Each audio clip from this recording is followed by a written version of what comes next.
Okay, YouTubers, this is Joe from ArtAlienTV. Another quick game of Interplanetary I Spy here. We're going to look at some of the news stories in the press in the last few days. Now, I don't know if a lot of you have noticed, but there does seem to have been a bit of a change of policy somewhere along the line, either in the press or in the scientific fraternity. And we're getting stories like this every day about life on Mars in the past. Now, this one is from The Guardian, and methane in meteorite shows Mars soil could support life, study indicates. And there's quite a few papers running this story in the last couple of days. But this is a typical misleading image of Mars they've used here. Mars doesn't look anything like that at all. It's not that colour. This is totally exaggerated. Why they use images like this to depict Mars, I really don't know. You've also got this story here. This is much more accurate. This is looks like a Hubble image of Mars, and you can actually see the blue atmosphere around the edges here. That's a lot more accurate than that previous image. This is a lot more what it looks like, although actually it's probably not even this red. It's probably a little bit more sort of light brown than that, really, in reality. So I've got a couple of these stories up here. I'll just flick through them. I'll have links to all of these as usual below. You can check them later and just look down in the description and you will see the links. Researchers have discovered traces of opal on Mars, leading them to believe that it may prove that the red planet was once home of life. The gemstone was discovered in a Martian meteorite which fell to Earth in 1911. This is from Russia Today, RT. RT is pretty good, actually. They're pretty balanced, I think, as a news organisation. You shouldn't be scared of them just because they're Russian. They're actually a lot more balanced than this lot here, the Mail Online, who are can be quite extreme in some of their stories. But yeah, they're running the same story here, and they're showing a typical image of Mars, which is, the standard image. And a nice picture of a bit of red opal there. And yeah, opal is an intriguing find, not only because it can preserve fossils, but also because it forms around hot springs where microbial life thrives. Researchers discovered the opal in a 1.7 gram fraction of a Martian meteorite known as Nakla, which was supplied by the Natural History Museum in London. So I think that's the same one they're on about that was found back in 1911, it says here, just down below. So that's the same one they're on about there. But there was this other story here which came up, the methane one, in The Guardian. Now, this graphics card's struggling a little bit here. Direct evidence for life on Mars may remain elusive as ever, but if something is living there, it is probably lurking beneath the surface, according to scientists. A study has found that Martian meteorites contain pockets of methane gas, hinting that methane-eating microbes might be able to thrive in the planet's soil in a deep biosphere similar to that on Earth. Now we know for a fact that on Earth we have microorganisms living in Antarctica and the Arctic under miles of ice. They've drilled right down into deep ice, and some of this ice is millions and millions and millions of years old. And these microbes, as soon as they get these ice samples out and put it under a microscope, that all these little microbes just come to life. It just melts straight away as they're looking at it. And there's microbes there that are millions of years old, and they have a coating on the surface of their skin that acts like antifreeze, which means they can melt their way through ice. Now we know there's ice on Mars. This doesn't show any, of course. This is a completely wrong picture of what Mars actually looks like. It's totally misleading. I don't know why The Guardian chose that. Maybe just because it's big and bold and it's quite a loud image, and often newspapers do that just to get your attention, So what they're up to, I don't know. But there's this other story here. Is Mars human enough to support life? Now, of course it is. Mars may appear to be dry and desolate, but the red planet can be surprisingly humid, perhaps humid enough to support life, some scientists say. The moisture in the atmosphere of Mars... Oh, hang on, sorry. Trying to get rid of this advert here, and these keep popping up. The moisture in the atmosphere of Mars could be particularly conducive to life if the water condenses out to form short-term puddles in the early morning hours. Now we know this does happen. So why are they saying if the water condenses into short-term puddles? we've seen them in the images. We've been seeing them from early on in the Curiosity mission. We've seen lots of these puddles of wet sand, where the water obviously freezes onto the rocks at night, and then it condenses and then freezes, and then melts in the morning when the sun comes up. You know, we've seen this. We've seen it multiple times, and we've made many videos about it. But they're saying if. Now, are these scientists stupid, or have they not actually done any research, or are they just pontificating without actually looking at the ground? I find this ridiculous. They come in. What they're trying to do here is tell you that there might be, but we haven't found it yet. This is what we keep getting over and over again. But the fact that these stories are being published every day now, similar stories like this are being published every day now, says to me that there has been a change in policy from the top somewhere at NASA, and they're drip feeding us this stuff every day to try and get it through to us that there may be life on Mars. And of course, we know, a lot of us researchers have came to that conclusion years ago. I mean, this is so out of date, really, some of this stuff. The conditions on Mars were where the relative humidity is high and the available water vapor is approximately 100 precipitable microns, is the equivalent of the dry parts of the Atacama Desert in Chile. John Rimmel of East Carolina University, blah, blah, blah, blah, blah. Okay, so what they're saying is it's similar to the Chilean desert, the Atacama Desert. So, yeah, well, we knew that. There's nothing new there. I mean, this goes into more depth, as all these things do, but there is another one here. We've done the methane one. But I will put all these, as I said, all these links will be in the description. You can check through and read these properly. I'm sure most of you can read. My subscribers can, I know that. But as we're talking about water on the surface of Mars, there's this. And many of you may have seen this, but some of you newer subscribers may not have seen this one. This was done about, when was this uploaded? A while back, September last year. So this was a while back I put this one up. Mars City by Liquid Lake Water, HiRISE Hot Spring. Now, of course, Mars does have geothermal activity, which means that there will be large areas of unfrozen water in some parts because of the heat coming from the ground, keeping the water from freezing. And we have an example of that here. I'll play this through a little bit. I won't play the whole video through. Just to show you, this is not ice. Ice is not blue, light blue like that. This is water, liquid water. And you can see vapor coming up from it. You can see little clouds of white water vapor coming up from the area. And there's also what looks to be buildings here as well, which is very interesting. And you can see some quite large ones here. There's a large building there, and some quite large structures here. Now, a lot of this is pixelation. I appreciate that. You can see the blocks in the picture where the pixels are. So I do appreciate that a lot of this is, but some of these larger structures are not. They have shadows and are quite large rectilinear and square structures. So yes, a lot of it is pixelation, but a lot of it isn't. A lot of people have said, oh, that's just pixelation. But when you blur it, which I've done here, just blurred the image slightly, it gets rid of all that. Now it's much smoother, you see. And you can still see these large structures up here, along here. These buildings here, see that? 1, 2, 3, 4, another one there, 5. There's a whole bunch of them along here. This looks like a wall as well, like a tidal wall or something along the edge of this lake here. So this is very interesting.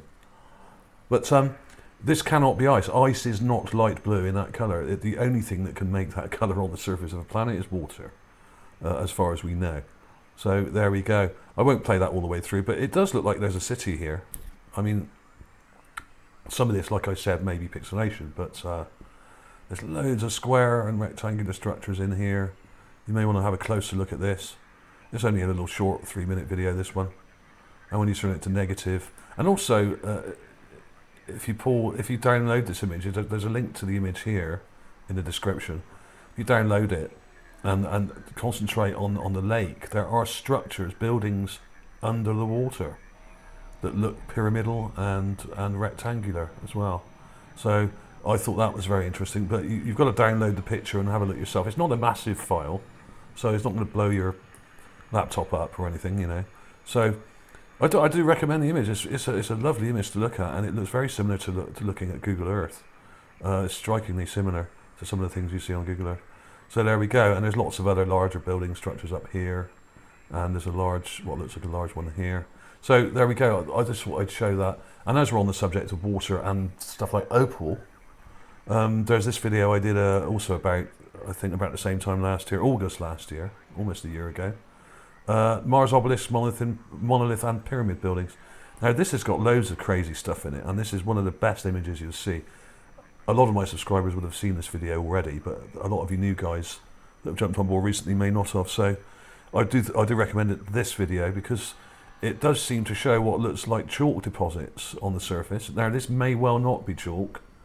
I am actually speculating here. I don't know for sure, but it looks like chalk. It may be salt, or it could be some other mineral. But to me, this looks like chalk. Chalk layers at the bottom of what looks like it must have been an ocean here, and or a very large lake. And I'll let that play through a little bit. And basically, you've got all these layers of minerals here, and of course, chalk is calcium carbonate. Now, calcium carbonate is made from billions and billions of dead little sea creatures, which then float to the bottom of the lake or ocean, and then form a layer. A sedimentary layer. And I'll flick that forward a little bit. We've seen that. There's also, you can see it a lot clearer from this angle actually. There's also some other little buildings up here as well. There's loads of stuff in this image. This is one of the best images of Mars you'll ever see. And there's this. This is clearly steam coming up from a spring, a hot spring here by the edge of this mountain. I'll let that play a little bit. And you've got this what looks like water in a lake at the bottom. Will it zoom in on that? I'll probably have to go back a bit further. Here we go.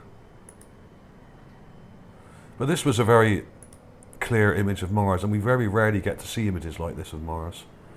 And it looks like liquid water here. You can see this rock has a wake behind it.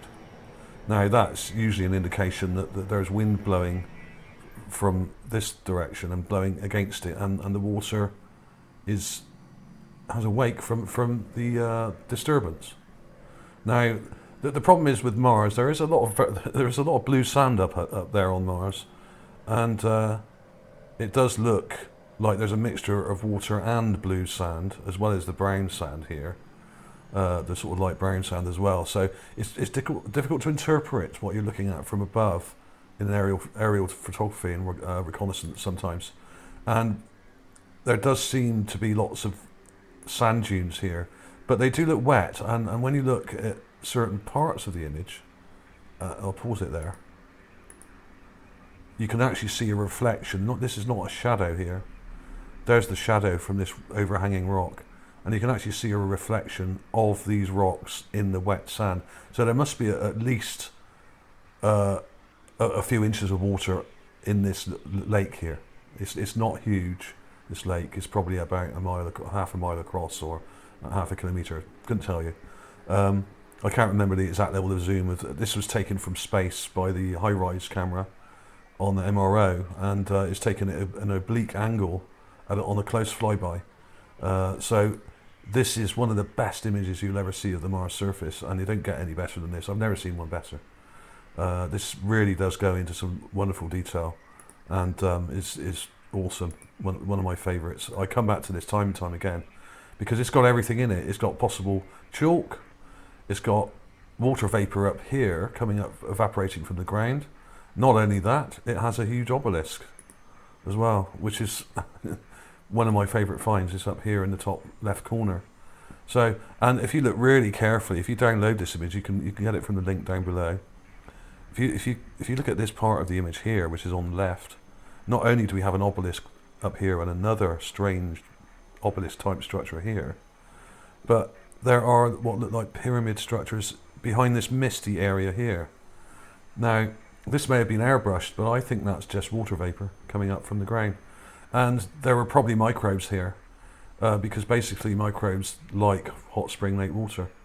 So if there are microbes, there may well be slightly larger creatures living in this water, and there may be slightly larger creatures that feed on them, and we may have a simple food chain here. So this is all quite possible. And what I don't understand is that there seem to be a large number of people in the scientific fraternity who are constantly trying to rule these things out when it's yet to be established, which I find extraordinary. I really do think a lot of them are really scared of Mars and are worried it might upset their apple cart a bit too much. I really do think that. But there are a lot of stories coming out now, as I showed you a minute ago, and these are coming out pretty much every day in the mainstream media. There we go. There's the obelisk. Let's just pause it there a minute. There we go. And yeah, these stories are coming out every day. So they are trying to tell us something, but of course they can't come out straight away and say, "Oh, there's life on Mars," and we have proof, because they're not allowed to. The people at NASA don't have the mandate for that. It's not their job to, and especially if they're being controlled by the military, as it seems they are. The military aren't going to come out and tell you that there's life on Mars. Of course they're not. They want to colonize Mars. They want to. There's probably technology up there they're after that has been up there for many thousands of years from the previous civilization. And you know, when you have water like here, you know, like this lake here, then you probably have life. And I really cannot see why not. And microbes live in water in all its states, whether it's frozen or not. So you do not need liquid water for life on Mars at all. That's a complete myth. And a lot of these newspaper stories, what they are trying to do is titillate you with a little bit of information, but then try and reinforce some dogma that's been going on for hundreds of years about Mars. So you've got to sort of take these stories with a little bit of a pinch of salt and use a bit of critical thinking and logic about the whole thing, because there are many creatures down here that can survive in extreme conditions and that have antifreeze, that can, you know, there are frogs that you can freeze, completely freeze them, and as long as you don't defrost them too quickly, they come back to life. You know, you can put them in your freezer, you know, and there are many types of small creatures that have antifreeze that can actually melt the ice as they travel through it. There are creatures that can dry out, and there are fish that can survive in mud, and it just dries out for like 2 or 3 years. Lungfish, I think they're called, from Africa. They've been found 3 years in a dried up lake bed, and when they tip water on them, they come back to life. There are loads of these things. Many insects, if they're frozen, will just go into cryogenic stasis. Basically, things like flies and simple insects and stuff like that, you can freeze them. You can freeze their larvae, and when you defrost the larvae, it comes back to life, and then they hatch out. So life does not need to be as simple as we think. There are many types of creatures out there that can survive extremely harsh conditions, and the conditions on Mars are not as harsh as we've been led to believe. In the equatorial regions, in fact, it's very hot. It gets quite hot during the day, 100 degrees, and at night it does get cold, but in the equatorial regions it doesn't get that cold at night. It goes down to about -20 or -10 or -30 in the summer months. Of course, in the polar regions, like on Earth, it gets a lot colder than that at night. It goes down to something like -190 or something, which is very cold, so you wouldn't be able to survive there. But the equatorial regions are quite toasty and very much like Earth, and as long as you don't get caught out with your pants down at 4 o'clock in the morning or 3 o'clock in the morning when it's at its coldest, then you're okay. So basically, if you're going to live on Mars, you just need to make sure you get in before it gets too cold at night, and you'll be fine. Of course, there's the matter of the atmosphere, but I actually do wonder whether actually we've already started terraforming Mars. It is possible. We could have already started, ready for us to move in, you know, because our planet seems to be going downhill, and it's the nearest habitable planet, and is actually a lot more habitable than people think it is. There's plenty of water up there, and most of it's only just below the surface, so there's plenty of water. And there's lots of stories also in the press recently about people being able to grow plants on Mars and that kind of thing, and it is conducive to it. Of course, it wouldn't be quite as easy as it would down here. There are things that need to be taken into consideration, but it is possible. And there are many, many companies out there, private companies now, who are going to be going to Mars and taking people up there. And they're all working on this. They're all working on various new plants and different genetically altered plants that will grow in the Martian atmosphere, because there is a lot of carbon dioxide up there, and that will be very conducive to growing plants. It's just a question of how much water and where you get the water from. There is plenty of it up there, and in some areas it's even liquid. But this is something you will never see on the TV. They will never show you this on the TV. Not yet, anyway. Maybe in 5 years' time, possibly. But the way that NASA are talking about this, they really don't want to disclose anything probably for about another 20 years. Not until we get there in numbers, when they can no longer deny it. That's the only reason. So thanks for watching, everybody. There is water on Mars. There is probably life on Mars. It may only be microbial life, but I actually think there was a civilization up there, as I have shown in many of my videos. And all you have to do is look at the evidence. And if you choose to ignore the evidence, you'll just be left out and sidetracked, because this is moving very quickly now. The newspapers are suddenly on board with this, especially in the last 6 months or so. And we're getting these stories every day. So, in fact, it's a struggle to keep up with it all. There's so much of it. So, thanks for watching, everybody. I'll see you soon.